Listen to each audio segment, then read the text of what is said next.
오는 7, 8일 모레글피 정세균 총리 후보자에 대한 국회 인사청문회가 열립니다. 대한민국 입법부 수장을 지낸 분이 행정부 총리로 가는 것은 삼권분립 정신의 정면으로 배치됩니다. 헌정사에 아주 나쁜 선례를 남기는 것입니다. 20대 국회 전반기 국회의장을 지낸 분이 20대 국회에서 총리 후보자로 국회의원들의 검증을 받는다는 것이 얼마나 우스꽝스러운 일입니까? 문재인 대통령의 인사 왜 이리 형편없는지 모르겠습니다. 정세균 총리 후보자는 헌정사의 오점이고 국회 수치입니다. 국가서열 5위인 총리를 하다 서열 2위인 국회의장이 된 분은 있어도 국회의장을 하다가 총리로 가서 스스로 격을 떨어뜨린 분은 없었습니다. 정세균 후보자가 대권에 눈이 멀어 그랬는지는 몰라도 이것은 국민의 대표기관인 국회를 모욕하는 처사입니다. 우리는 정 후보자에 대한 청문회를 통해서 문 대통령이 국회의장 출신을 총리 후보자로 지명한 것이 왜 부당한지 국민께 소상히 알리겠습니다. 상식과 양심의 기초에 판단하는 국회의원들은 정세균 후보자 임명도 기한을 부결할 수밖에 없을 것입니다. 우리는 일단 정 후보자 인사청문회를 진행하고 나서 그 적격성 여부에 대한 최종 판단을 내릴 방침입니다. 문재인 여권이 무능한 이유 중에 하나가 보고 싶은 것만 보고 듣고 싶은 것만 듣는 도대체 현실을 모른다는 점입니다. 그런데 더 큰 문제는 현실을 왜곡해서 국민들한테 알리는 못된 태도입니다. 국민은 삶의 현장에서 고통을 받고 있는데 문재인 대통령이나 당정청은 정권의 통계를 비틀어서 경제와 민생을 장밋빛으로 분칠하고만 있습니다.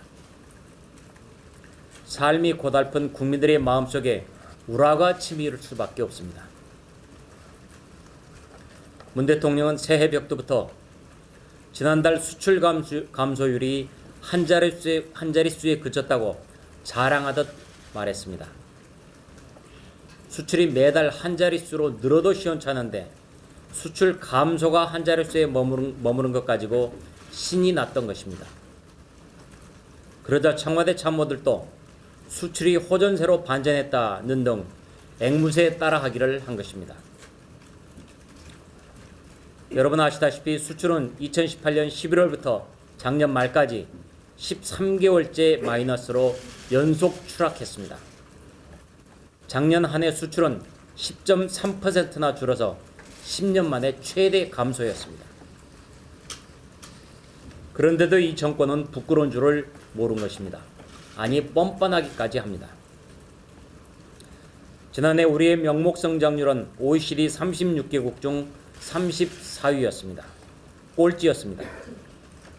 그런데도 문 대통령은 정책 일관성을 지킨 결실이 나타나고 있다고 뻔뻔한 거짓말을 한 것입니다.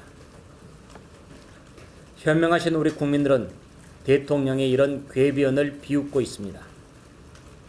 문 대통령께 충고합니다. 제발 현실을 바로 보시기 바랍니다. 소득주도 성장론 등 잘못된 경제정책 즉각 폐기하고 노동개혁 확실히 하십시오. 불법과 세습고용의 대명사인 민노총의 기득권 해체하십시오. 규제개혁 입으로만 하지 말고 행동으로 실천하십시오.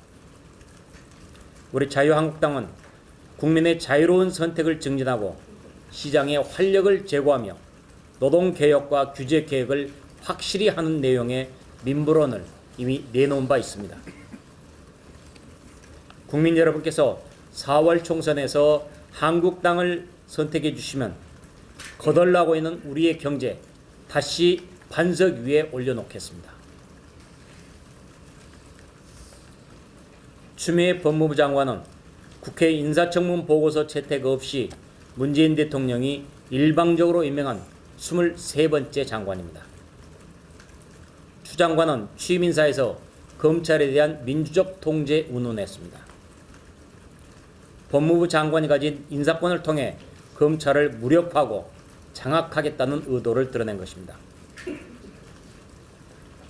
지금 검찰은 울산시장 선거 공작 사건, 유재수 감찰 중단 사건, 우리들 병원 특혜 대출 사건 등 문재인 정권의 3대 권력형 비리에다 조국 가족 사건까지 살아있는 권력을 조사하고 있습니다. 이런 검찰에 대해 법무장관이 인사권을 휘두르겠다는 의도는 너무도 뻔뻔합니다. 정권의 범죄를 수사해온 검사들한테 인사보복을 하고 검찰을 허수아비로 만들어서 정권의 범죄를 은폐하겠다는 것입니다. 4월 총선을 앞두고 검찰이 더 이상 정권의 부패, 비리, 범죄에 대해서 손을 쓰지 못하도록 방어막을 치겠다는 것입니다. 이 짓을 하기 위해 청와대는 검찰한테, 경찰한테, 검찰의 주요 인사들에 대한 이 짓을 하기 위해 청와대는 경찰에게 검찰의 주요 인사들에 대한 세평을 수집하라고 지시했습니다. 말이 세평이지 사실상 사찰이나 다름없습니다. 우리는 민주당 대표 시절에도 무리수를 많이 뒀던 추 장관의 행동을 지켜보겠습니다.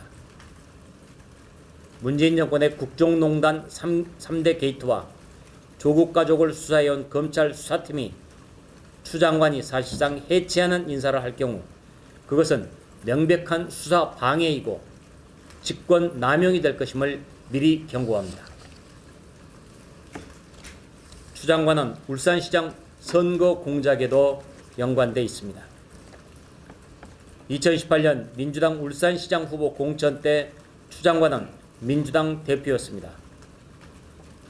그래서 대통령 30년 지기 송철호 후보를 단독 공천했습니다. 송철호의 당내 경쟁력이 미약했는데도 그보다 우세한 사람을 제치고 단독으로 공천을 주는 등 송철호가 울산시장에 당선되는데 선거 공작으로 크게 기여했던 사람 바로 추미애 장관입니다. 검찰이 당시 추미애 대표 비서실의 부실장 정모 씨를 조사한 것도 울산시장 선거 공작에 추 장관의 관련 여부를 파악하겠다는 뜻인 것입니다. 그런 검찰에 대해 추 장관이 인사권을 행사해서 검찰 수사를 유야무야하겠다면 우리는 형사 고발을 할 것입니다. 국민들은 결코 추 장관을 용서치 않을 것입니다. 지난 연말 의회 민주주의를 짓밟은 문재인 정권이 이제는 사법부마저 완전히 통제하려 하고 있습니다. 검찰 장악을 위해 공수처 법안을 일방 강행 처리한 여당이 새해 벽두부터 법원을 소나기에 넣겠다는 법안을 국회에 냈습니다.